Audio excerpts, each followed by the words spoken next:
ഒരു 10 years കഴിയുമ്പോൾ ടൊവിനോയുടെ ഒരു സ്റ്റാൻഡ് എന്തായിരിക്കണം, ആരായിരിക്കണം, ഏതൊരാളായിരിക്കണം എന്നൊക്കെ ഒരു after 10 years? I want to be the best. അത്രേ ഉള്ളൂ. കുറഞ്ഞതൊന്നും നമ്മൾ ആഗ്രഹിക്കാറില്ല. ഞാൻ എന്താണോ ചെയ്യുന്നത് അതിൽ ഞാനായിരിക്കണം ദി ബെസ്റ്റ്, അല്ലെങ്കിൽ വൺ ഓഫ് ദി ബെസ്റ്റ് എങ്കിലും. അത്രേ ഉള്ളൂ. അല്ല, ഒരു ഹീറോ, ഒരു സൂപ്പർ ഹീറോ, അങ്ങനെയൊക്കെ നമ്മുടെ ഒരു എയിം ഉണ്ടാവില്ലേ? ഒരു നായിക വരുമ്പോൾ ഞാനായിരിക്കണം ഹീറോയിൻ എന്ന് എനിക്ക് ചിന്തിക്കാം. അല്ല, അങ്ങനെ ഉള്ളതിനേക്കാളും എൻ്റെ അഭിനയത്തെ പറ്റി ആളുകൾ ഒരുപാട് സംസാരിക്കും. ഓക്കെ, അങ്ങനെ ആണെങ്കിൽ ഇപ്പൊ ചെയ്തത് ഏകദേശം 33 ക്യാരക്ടേഴ്സ് ആണ്, 33 ക്യാരക്ടേഴ്സ് ചെയ്തിട്ടുണ്ട്.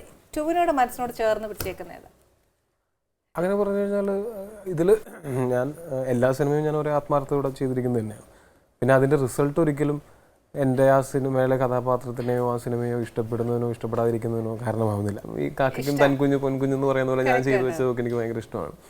പിന്നെ ചില ക്യാരക്ടേഴ്സൊക്കെ അത് ആ സിനിമകൾ അത്ര നന്നായിട്ട് മേക്ക് ചെയ്യപ്പെട്ടിട്ടുള്ളത് കൊണ്ടും നമ്മളെ കൊണ്ട് അത്രയ്ക്കും ആ കഥാപാത്രത്തിൻ്റെ മാനസിക സംഘർഷങ്ങളിലൂടെ നമ്മൾ ട്രാവൽ ചെയ്തിട്ടുണ്ട് ആ ചില സിനിമകളുടെ. അപ്പോൾ ഒക്കെ തോന്നുന്നു അതിൽ ഞാൻ ചെയ്തിട്ടുള്ളൊരു ഒട്ടുമിക്ക സിനിമകളിലും എനിക്ക് ആ കഥാപാത്രത്തിൻ്റെ ഒരു ജീവിതം ഞാൻ ജീവിച്ചു തീർത്തതാണ് എന്നുള്ളൊരു തോന്നൽ ഒരുപാട് ഇൻവോൾവ് ആവും. അതെ അതെ അതെ.